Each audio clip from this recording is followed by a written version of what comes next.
Hi friends, welcome to my channel Priyanka lifestyle vibes. So నేనైతే rosemary oil ఎలా prepare చేయాలో చెప్తాను. సో నా ఇంకో వీడియోలో అయితే రోజ్మేరీ వాటర్ చెప్పాను కదా. సో ఎలా చేయాలో ఇప్పుడు మనం ప్రాసెస్లోకి వెళ్దాము. ముందుగా మనం బౌల్ పెట్టి ఒక ప్లేట్ పెట్టి ఒక చిన్న కప్ పెడుతున్నాను. ఎందుకంటే మనకి కోకోనట్ ఆయిల్ అనేది స్మెల్ రాకుండా మాడకుండా ఉండాలని చెప్పేసి నేను ఇలా పెడుతున్నాను.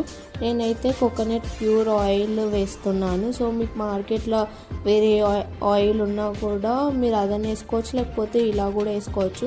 దాంట్లో కరివేపాకు వేసుకోవాలి అండ్ రోజ్మేరీ డ్రై లీవ్స్ వేసుకోవాలి. ఆఫ్టర్ దట్ మెంతులు ఉంటాయి కదా, అవి కూడా మనం వేసుకోవాలి. ఎందుకంటే ఈ 3 ఇంగ్రీడియంట్స్ మన హెయిర్కి చాలా బెనిఫిట్స్ ఉంటాయి, హెయిర్ గ్రోత్ కానీ. సో మనం ఈ ఆయిల్ని వీక్లీ 2 times కానీ అలా మనం అప్లై చేసినట్టయితే రిజల్ట్ వస్తాయి. So it will take